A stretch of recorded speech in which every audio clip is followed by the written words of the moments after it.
we are starting our new topic, and new topic is the composition of blood and composition and functions of the blood. तो ये topic मैंने लिया है अपने blood वाले unit से। मैंने आपको बोला था कि मैं ब्लड स्टार्ट करूंगा क्योंकि ब्लड इज़ द बेसिक, क्योंकि आपको ब्लड पढ़ना होगा इससे आपको पूरा बेसिक्स आइडिया हो सके कि जब हम आगे कार्डियोवैस्कुलर पढ़ें या रिस्पायरेटरी पढ़ें तो आपको ब्लड का पूरा नॉलेज होना चाहिए। रीनल पढ़े जो भी हो पढ़ें तो हम लोग को ब्लड का नॉलेज इंपॉर्टेंट है। तो चलो ब्लड को हम लोग स्टार्ट करते हैं। Composition and function of blood हमारा आज का टॉपिक है, and the reference book also from A K Jain, I am telling you previously also. तो चलो ब्लड के बारे में देखेंगे। देखो होल ब्लड को अगर डिवाइड करते हैं ना, that is the plasma and formed elements. There are plasma have different amino acid, nutrients, nitro. ये फिगर मैं आपको लास्ट में दिखाऊंगा, ठीक है। ये मैंने आपको होल ब्लड का ये दिया है। पहले आप ब्लड के बारे में जो थोरो बेसिक है वो चलो चलते हैं, वो पढ़ते हैं, उसके बाद फिर हम लोग स्टार्ट करेंगे इससे। Now coming to the composition of blood. तो सबसे पहले आपको पता होना चाहिए blood is a fluid connective tissue, मतलब it is a connective tissue है, फ्लूइड कनेक्टिव टिश्यू है, आपको सबको पता है। नाउ वी मेन पॉइंट पे आते हैं कंपोजिशन। देखो टोटल ब्लड वॉल्यूम इंपॉर्टेंट है, आपको पता होना चाहिए बॉडी में कितना blood, that is 5 to 6 litre blood average होता है, जो कि हमारे 8% हमारे बॉडी वेट का करीब 8% ब्लड रोल निभाता है। 8% जो होता है हमारे बॉडी वेट का ब्लड कैरी करता है। That is equal to the 80 ml पर के जी, मतलब 1 kg पे 80 ml ब्लड होता है, ठीक है। तो जितना आपके kg के होता है 80 ml ब्लड से मल्टीप्लाई कर लीजिए। Now the specific gravity is 1050 to 1060। Now the viscosity of blood is 4 to 5 times than that of water. Water से 4 to 5 टाइम ज़्यादा होता है। pH इज स्लाइटली अल्कलाइन होगा, दैट इज 7.4 प्लस माइनस 0.5, मतलब ज़्यादा भी हो सकता है 0.5 और कम भी हो सकता है। देखो कोई एंटीकोगुलेंट सैंपल, मान लो देखो एक ब्लड को सैंपल कहीं रखा जाएगा कहीं एक ट्यूब में, तो आपको एंटीकोगुलेंट सैंपल डाला हुआ, मतलब उसके अंदर एंटीकोगुलेंट है जो कि ब्लड कोगुलेट ना करे, एक ट्यूब में रखा, तो ब्लड क्या होता है ना कि ब्लड सेपरेट हो जाता है फ्रॉम दी, एक ऊपर वाला पार्ट हो जाएगा for the plasma and lower part for the cells. Figure देखो एक बार, देखो आपने इसी एंटीकोगुलेंट, हमने इसी एंटीकोगुलेंट में डाल दिया एंटीकोगुलेंट सॉल्यूशन में, तो ब्लड नीचे क्या होगा, that is the for the cells and upper one for the plasma. तो ठीक है, ये इसमें डिवाइड हो जाता है, तो ये चीज़ आपको पता होना चाहिए। तो देखो ये बेसिक बातें हैं। ब्लड सेल्स के बारे में पढ़ते हैं। The cellular component of blood represent the 45% of the total blood volume. जो सेलुलर कंपोनेंट होता है वो करीब 45% होता है, ठीक है। सेलुलर कंपोनेंट होगा 45%, that is known as the PCV. PCV को हम लोग बोलते हैं पैक सेल वॉल्यूम और द हिमेटोक्रिट, ठीक है। ये इंक्लूड क्या क्या करता है, that is the erythrocyte, it includes erythrocyte. इसी को हम लोग क्या बोलते हैं, रेड ब्लड कॉर्पुस्कल्स।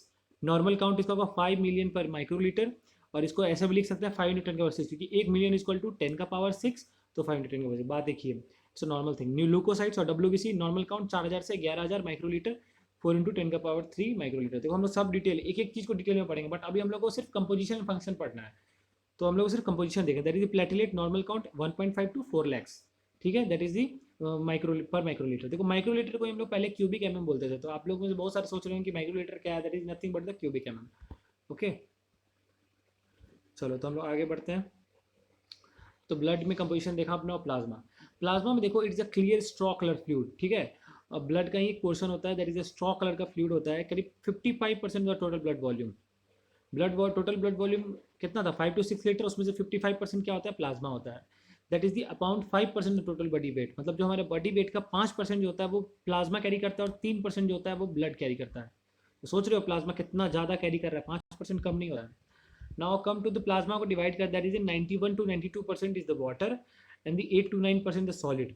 अब देखो उसमें से भी क्या होता है ना, सॉरी, सॉलिड्स जो होते हैं वो भी बाद में डिवाइड करते हैं, that is the inorganic molecule and organic molecule.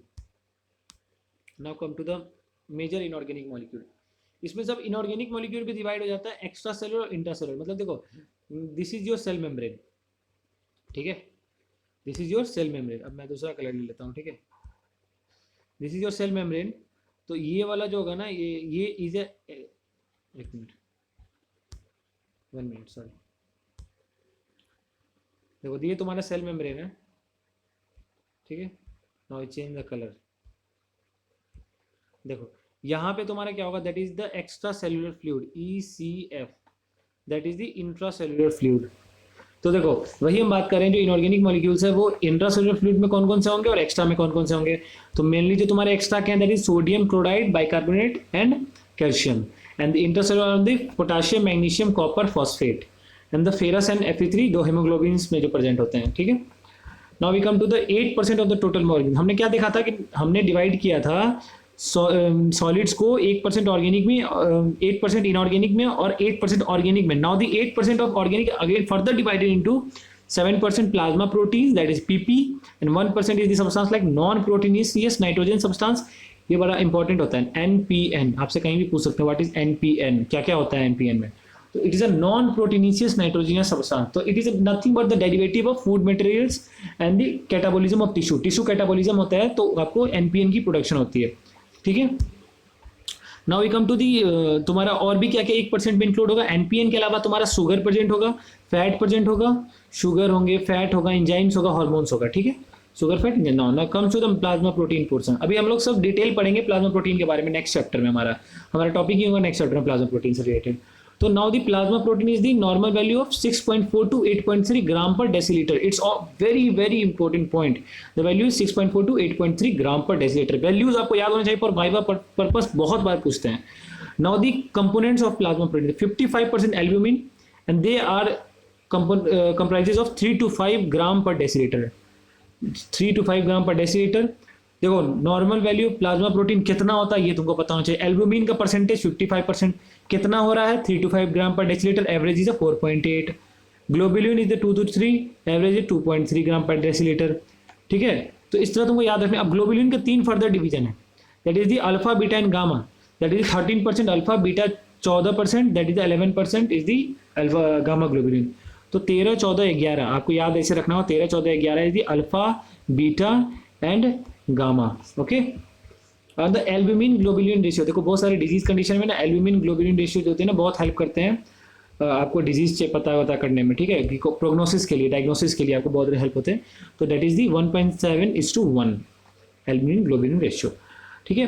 तो हम लोग पूरा डिटेल पढ़ेंगे सबका। अभी आप लोग सिर्फ ओवरव्यू चल रहा है। दैट इज दी 7% फिब्रिनोजेन होगा 0.3 ग्राम पर decilitre. Now the prothrombin is 40 milligram per decilitre. देखो मेनली 3 ही होते हैं फिब्रिनोजेन तक। ये प्रोथ्रोम्बिन किसी किसी बुक में दिया हुआ है, किसी में नहीं दिया हुआ, so don't worry about that.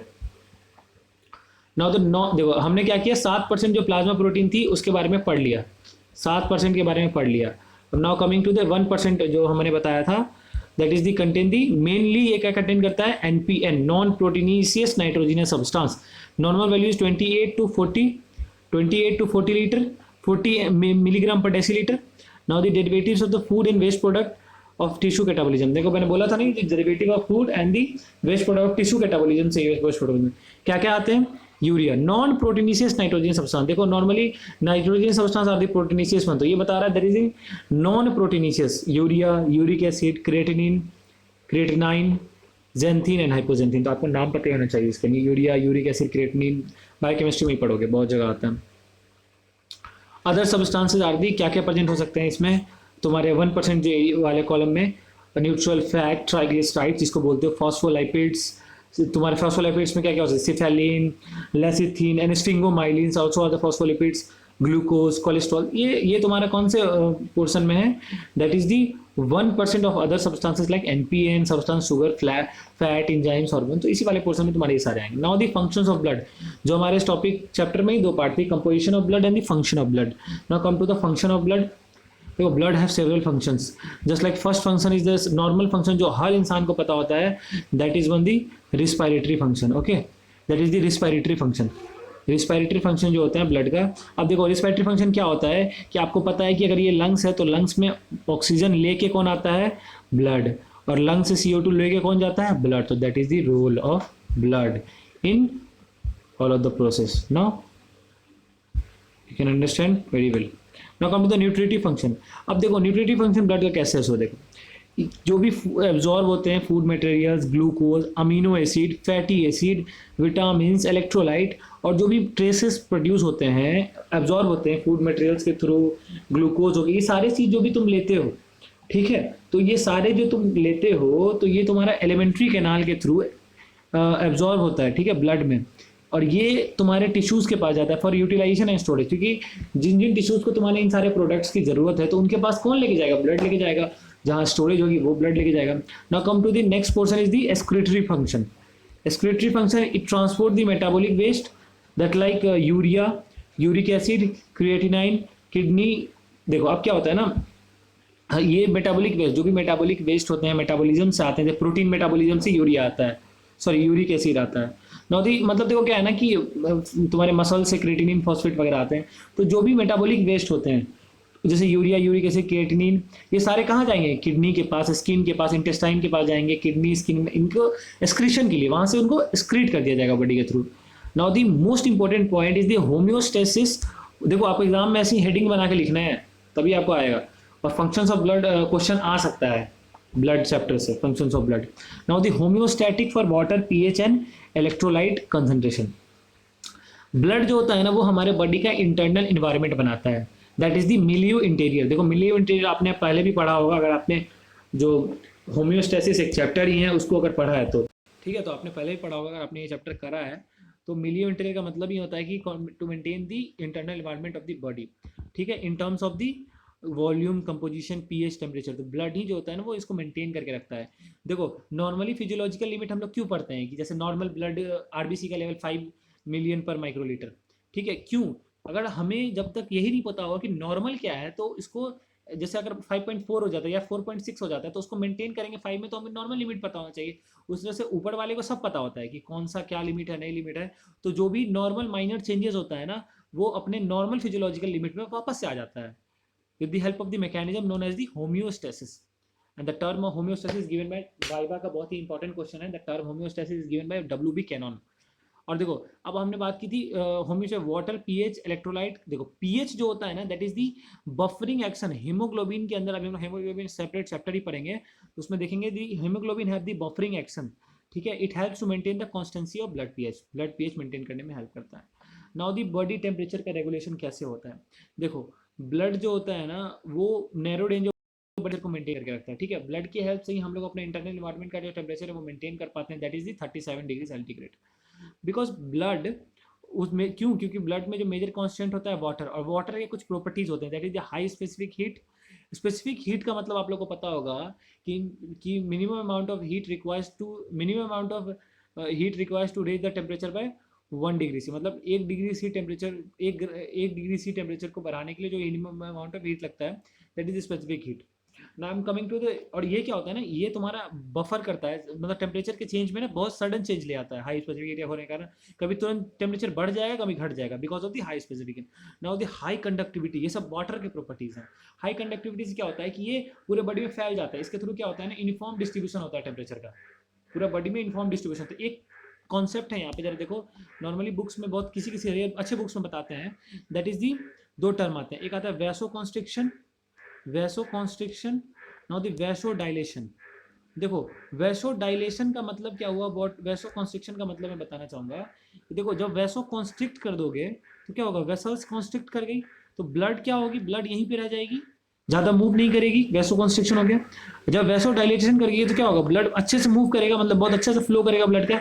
तो देखो वैसो कॉन्स्ट्रिक्शन में ब्लड एक ही जगह पे जमा है तो it will lead to that particular area temperature ज़्यादा रहेगा। और यूनिफॉर्म, देखो ब्लड वाटर के कारण क्या है, यूनिफॉर्म डिस्ट्रीब्यूशन, लेकिन यूनिफॉर्म डिस्ट्रीब्यूशन नहीं हो पाएगा तो हीट क्या होगा, सब जगह नहीं जाएगा। तो इस मतलब वैसो कॉन्स्ट्रिक्शन से हीट प्रिजर्व होगा, वही अगर वैसो डायलेशन होगा तो हीट पूरा फैल जाएगा। तो ये चीज़ ध्यान रखना कि हीट प्रिजर्व किससे होता है और हीट एक्सप्लोर किससे होता है। जैसे इंपॉर्टेंट कॉन्सेप्ट जो नॉर्मल बुक्स में नहीं दिया रहता है तो आपको पता होना चाहिए, लेकिन अच्छे कॉन्सेप्ट्स के लिए।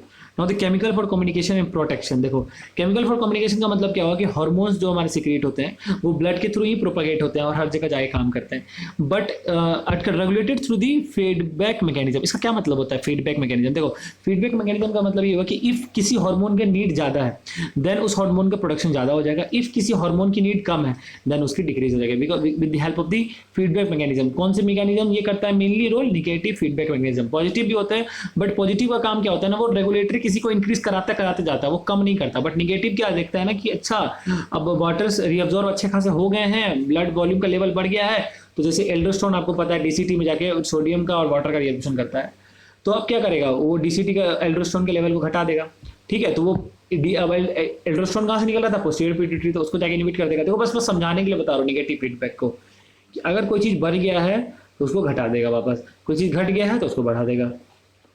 अब देखो, अब तुमको क्या है ना, ब्लड के अंदर तुम्हारे जो ह्यूमरल एंटीबॉडीज होते हैं वो सर्कुलेट होते रहते हैं। तो इससे क्या होता है कि तुम्हारे जो डिफेंस, तुम्हारे से अगेंस्ट इन्फेक्शन के अगेंस्ट तुम्हारा डिफेंस हो, तुम्हारा मतलब तुम्हारा एंटीबॉडीज क्या करेंगे, किसके इंपॉर्टेंट में किसके काम करेंगे, डिफेंस मैकेनिज्म का रोल प्ले करेंगे। कब? जब इन्फेक्शन हो जाए, इन्फ्लामेशन हो जाए। और ये हीमोस्टेसिस रेगुलेट करते हैं। दो टर्म है, हेमो और होम्यो और हीमो। होम्यो मतलब होता है पूरा internal environment of the body, haemo मतलब ब्लड के इन्वायरमेंट को मेंटेन करना, that is the clotting mechanism. वो भी हम लोग अलग से पढ़ेंगे, हेमोस्टेसिस। तो ये आपको कौन रोल प्ले करता है? It is done by the, जो आपका ब्लड है वही करता है, because of the circulation of the humoral antibodies. Now the plasma protein function, देखो प्लाज्मा प्रोटीन के बहुत सारे फंक्शन है। ये ऑस्मोटिक प्रेशर लगाता है, and the osmotic pressure regulated by the plasma protein known as the oncotic pressure. हम लोग नेक्स्ट चैप्टर में डिटेल पढ़ेंगे प्लाज्मा प्रोटीन के बारे में। रिजर्वायर ऑफ प्रोटीन्स, प्रोटीन को स्टोर करके रखता है। नाउ दी हमने बोला है, डिटेल पढ़ेंगे नेक्स्ट चैप्टर में। बॉडी कलर, देखो ब्लड जो होता है वो बॉडी कलर भी प्रोवाइड करता है, बिकॉज अगर ब्लड अब कम हो जाए तो अनीमिया वगैरह केस में ब्लड कम हो जाता है तो बॉडी कलर कम हो जाता है। सीरम, देखो serum is nothing but the blood without fibrinogen और क्लॉटिंग फैक्टर्स कह सकते हो। तो कौन कौन से क्लॉटिंग फैक्टर मेनली खत्म हो जाते हैं? That is the 2, 5 and 8। ये 2, 5, 8 तो टोटल 12 क्लॉटिंग फैक्टर होते हैं। जब हम लोग क्लॉटिंग मैकेनिज्म पढ़ेंगे तो हम लोग ये डिटेल पढ़ेंगे। तो टोटल 12 क्लॉटिंग मैकेनिज्म है, उसमें से 2, 5, 8 डिजोल्व हो जाते हैं। ठीक है, सीरम जब ब्लड में से विदाउट फिब्रिनोजन, मतलब जब ब्लड में से क्लॉटिंग फैक्टर्स खत्म हो गए, now this is called the serum. और ये कब होता है? This factor consume during clotting. और ये जो तीनों फैक्टर आपने देखा, ये कब कंज्यूम होते हैं? क्लॉटिंग के टाइम में। जब ब्लड क्लॉट कर जाएगा तो ब्लड में से ब्लड क्लॉट किया मतलब क्या हो, सारे फैक्टर्स खत्म हो गए। तो मेनली कौन कौन से फैक्टर खत्म होते हैं? दैट इज दी 2, 5 और 8।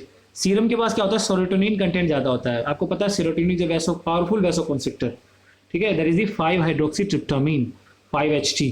तो सेरोटोनिन जो होता है वो हाइयर सेरोटोनिन लेवल होता है शरीर में। क्यों? क्योंकि ये break down of the platelets. Platelets आपको पता है ब्लड कोगुलेशन में रोल प्ले करते हैं। सो यहाँ पे क्या होता है? प्लेटलेट्स ब्लड क्लॉटिंग के टाइम में प्लेटलेट का ब्रेकडाउन ज़्यादा होता है। अगर प्लेटलेट का ब्रेकडाउन ज़्यादा होगा तो क्या होगा? सीरम कंसंट्रेशन ज़्यादा हो जाएगा। सीरम में प्लेटलेट सेरोटोनिन का कंसंट्रेशन क्या होगा? ज़्यादा होगा, क्योंकि क्लॉटिंग के टाइम में प्लेटलेट्स ब्रेक, तो क्लॉटिंग के टाइम में क्या बना? ब्लड सीरम में कन्वर्ट हुआ, तो सीरम में क्या होगा? वो तुम्हारा सेरोटोनिन का लेवल ज़्यादा हो जाएगा। Now this will end of this chapter. देखो ये भी फिगर आपको समझाने के लिए लगाया था, अच्छा सा फिगर है, अगर पसंद आए तो जरूर पढ़ना, इस फिगर से हेल्प होगा। Now come to this composition of blood. ये भी बहुत इंपॉर्टेंट फिगर है। फॉर्म्ड एलिमेंट में देखे हो 3 चीज़, ल्यूकोसाइट्स। अब इसके भी पार्ट होते हैं ग्रेनुलो, हम लोग आगे फर्दर डिस्कस करेंगे। तो आपने सारा nitrogen, waste, amino acid, nutrient सारे के बारे में पढ़ा। तो चलो इसी के साथ इस वीडियो को यही एंड करते हैं। Till then thank you. Channel को सब्सक्राइब कर लो, अगर वीडियो पसंद आए तो शेयर करो अपने सभी दोस्तों के साथ। बेल आइकन को दबाना मत भूलो।